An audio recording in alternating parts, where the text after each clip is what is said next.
तो कुर्स्क हमले के बदले का पहला अध्याय सोमवार को यूक्रेन में बारूदी कोहराम के साथ खत्म हुआ। महाशक्तिशाली देशों में शुमार रूस ने अपने सैन्य शक्ति का प्रदर्शन करते हुए 28 बॉम्बर से यूक्रेन पर हमला किया। काला सागर से नौसेना की ताकत का भी इस्तेमाल हुआ। कुर्स्क का बदला यूक्रेन के 21 शहरों में लिया गया। जबरदस्त धमाके के बीच पूरे यूक्रेन में दहशत रही। लोगों का दिन अंडरग्राउंड मेट्रो स्टेशन पर बीता। रूस ने अपने पराक्रम से नाटो को दिखा। UEM जयपुर एक आदर्श लक्ष्य है। भावी छात्रों के लिए अच्छी नौकरी, भविष्य के लिए तैयार कौशल के साथ अच्छी शिक्षा। दिया कि रूस ने अपनी शक्ति लगाई तो यूक्रेन समेत कितने देश चंद घंटों में भस्म किए जा सकते हैं। इतनी मिसाइल के गिनती मुश्किल हो गई।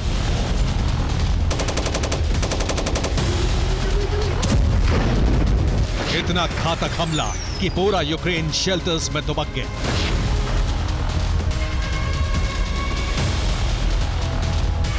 इतना बड़ा हमला कि एयर डिफेंस नाकाफी हो गए।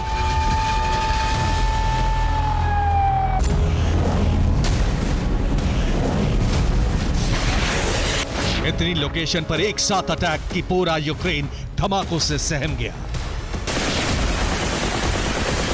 इसे कुर्स्क पर हमले के बदले का पहला चरण माना जा रहा है।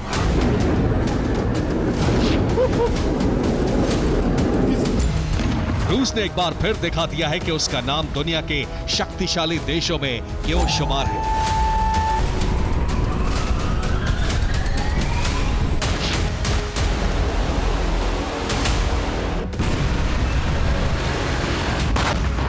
समंदर और हवा से मिसाइल और ड्रोन की बरसात के बीच यूक्रेन के कई इलाकों में बर्बादी की नई इबारत दर्ज हो रही थी।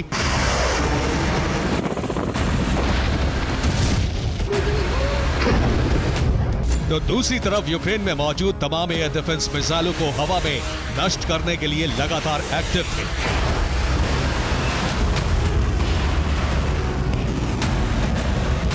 रूस की तरफ से 60 मिसाइलों का इस्तेमाल हुआ। 100 से अधिक ड्रोन से यूक्रेन को दहलाने की कोशिश की गई।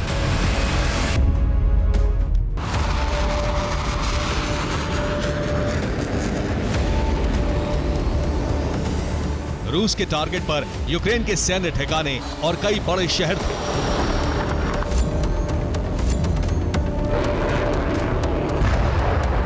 लेकिन सबसे बड़ा टारगेट राजधानी कीव और ज़ेलेंस्की का होम टाउन क्रीवी रीह था।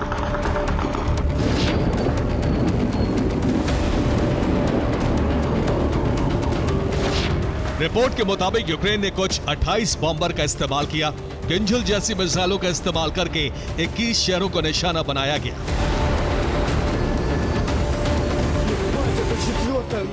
अब आपको बताते हैं कि सुबह यूक्रेन में लोगों की नींद खुलने से पहले कैसे बारूदी कोहराम की शुरुआत हुई।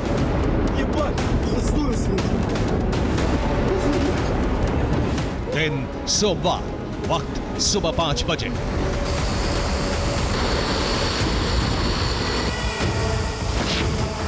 रूस के भारी भरकम बॉम्बर हैंगर से बाहर निकल चुके थे।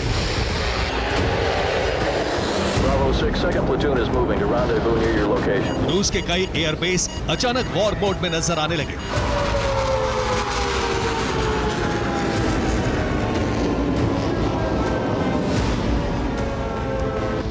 काला सागर में भी रूसी युद्धपोत यूक्रेन की तरफ बढ़ रहे थे।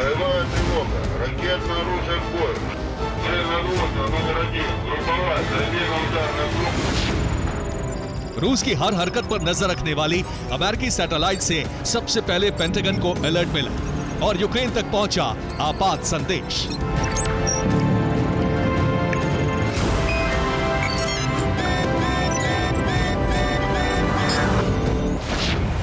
दिन सोमवार, वक्त 5:50।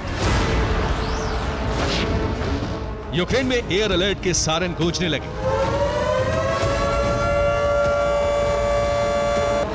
रूस के कई बॉम्बर्स आसमान की ऊंचाइयों में थे और दूसरी तरफ यूक्रेन के लोग जमीन के नीचे बनी सुरंगों में जमा हो रहे थे।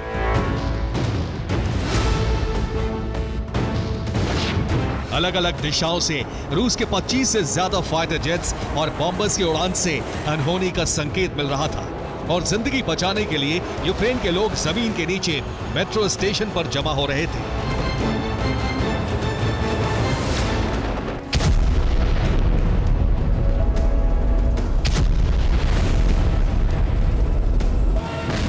रूस ने 3 दिशाओं से यूक्रेन पर हमला किया ताकि यूक्रेन के हर हिस्से को दहलाया जा सके।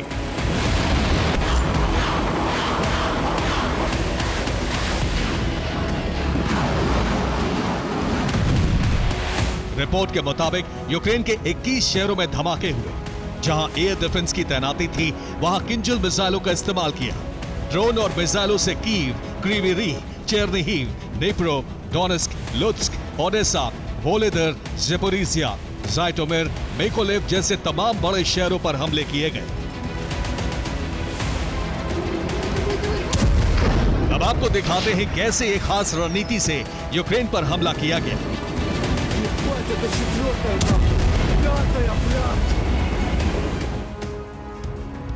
रूस ने यूक्रेन को घेरने के लिए 3 रास्तों का इस्तेमाल किया। कुछ बॉम्बर्स ने रूस के अलग अलग एयर बेस से उड़ान भरी। दूसरी तरफ हर बार की तरह कैस्पियन सागर के एयर स्पेस का इस्तेमाल किया गया। यूक्रेन के दक्षिणी इलाके को दहलाने के लिए काला सागर से हमले किए गए। यूक्रेन पर रूसी हाइपरसोनिक मिसाइलों से हमले हुए। सोमवार को सुबह रूस ने 9 मिग-31 के फाइटर जेट ने टेक ऑफ किया था और कीव और यूक्रेन के जिन शहरों में पैट्रियट और दूसरे एयर डिफेंस तैनात है, वहां हाइपरसोनिक मिसाइलों से हमले किए गए। रूस की किंजल मिसाइलों से यूक्रेन के बड़े शहरों में धमाके हुए और तबाही मची। यूक्रेन को दहलाने के लिए रूस ने 6 Tu-22 बॉम्बर ने उड़ान भरी थी। 11 Tu-95 बम वर्षक का भी इस्तेमाल किया गया। 2 सुखोई 57 फाइटर जेट्स से भी यूक्रेन पर हमले किए गए। रूस ने कुल 28 विमानों का इस्तेमाल किया इस हमले में। यूक्रेन पर हमले के लिए काला सागर में 4 मिसाइल कैरियर तैनात थे। युद्धपोत से 24 क्रूज मिसाइलों की बरसात की गई। रूस की एक पनडुब्बी भी यूक्रेन के बेहद करीब मौजूद रही।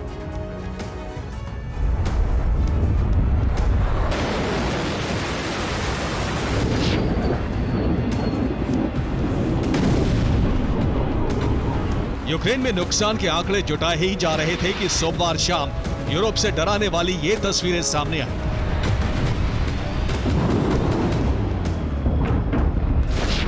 पहली तस्वीर में रूस की मिसाइल डैम पर गिरती नजर आ रही है। दूसरी तस्वीर में हाइड्रो पावर डैम पर आग लगी हुई दिखाई दे रही है। तीसरी तस्वीर में डैम के करीब मलबा नजर आ रहा है। रूस के इस हमले से बांध को कितना नुकसान पहुंचा है, इसका ठीक से अंदाजा नहीं मिल रहा है, लेकिन इतना तो तय है कि यहां से अगर सैलाब आया तो यूक्रेन के कई शहरों में बाढ़ आ सकती है। यूक्रेन पर पूर्ण विजय के लिए राजधानी कीव पर कब्जा जरूरी है, लेकिन कीव अब तक सुरक्षित है।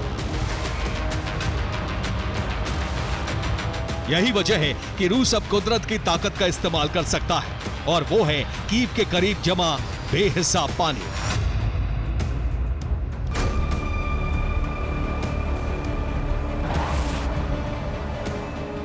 यूक्रेन का भूगोल रूसी सैनिकों के लिए कीव तक पहुंचना मुश्किल बना सकता है। यही नीप्रो नदी के किनारे है देश की राजधानी कीव। यूक्रेन का प्रेसिडेंट पैलेस, सेना का मुख्यालय, तमाम बड़े दफ्तर यही हैं। यूक्रेन की इस चमचमाती राजधानी में 30 लाख लोग रहते हैं। यूक्रेन की राजधानी कीव नीप्रो नदी के पश्चिमी तट पर है। कीव के उत्तरी छोर पर है नीप्रो नदी पर बना बांध। यही के हाइड्रो पावर प्लांट से कीव समेत पूरे इलाके में बिजली की सप्लाई होती है। यही डैम में पानी को जमा किया जाता है, जिसे कीव रिजर्वॉयर के नाम से जाना जाता है।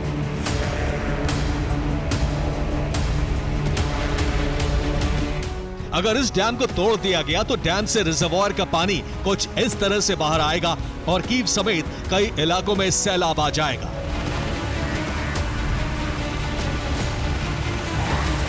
कीव रिजर्वॉयर की लंबाई करीब 100 किलोमीटर है और इसकी चौड़ाई 12 किलोमीटर है। इस रिजर्वॉयर की गहराई 26 फीट है, जिसकी वजह से यहां भरपूर मात्रा में पानी जमा रहता है। अगर मिसाइल से कीव के डैम को नष्ट कर दिया जाता है तो कीव का डूबना तय है। यहां इतना पानी जमा है कि कई और यूक्रेनी शहर डूब जाएंगे।